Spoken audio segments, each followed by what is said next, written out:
ওরে বাপরে, দেখো আমি কিন্তু ফাইনালি নাড়ুটা বানিয়ে ফেলেছি। কিন্তু কিভাবে বানাচ্ছি চলো তোমাদের দেখিয়ে দিই। প্রথমে নাড়ুটাকে ভালো করে আমি কুড়িয়ে নিয়েছি। কোরানোর সাথে দেখতে হবে যাতে কালো অংশটা না উঠে যায়। তো প্রথম বানাচ্ছি এটা। প্রথমে অনেকবার নারকেল আমি কুড়িয়েছি, কিন্তু কোনোদিনও নারকেল নাড়ু বানানো হয়নি।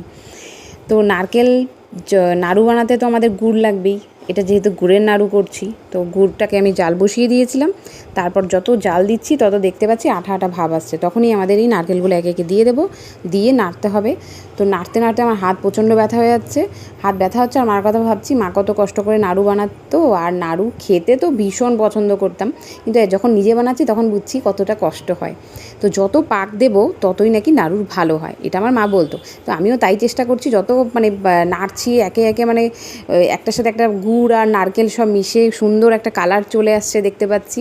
সাদা কালার আর থাকছে না, সমস্তটাই গুড়ের কালার হয়ে যাচ্ছে। যত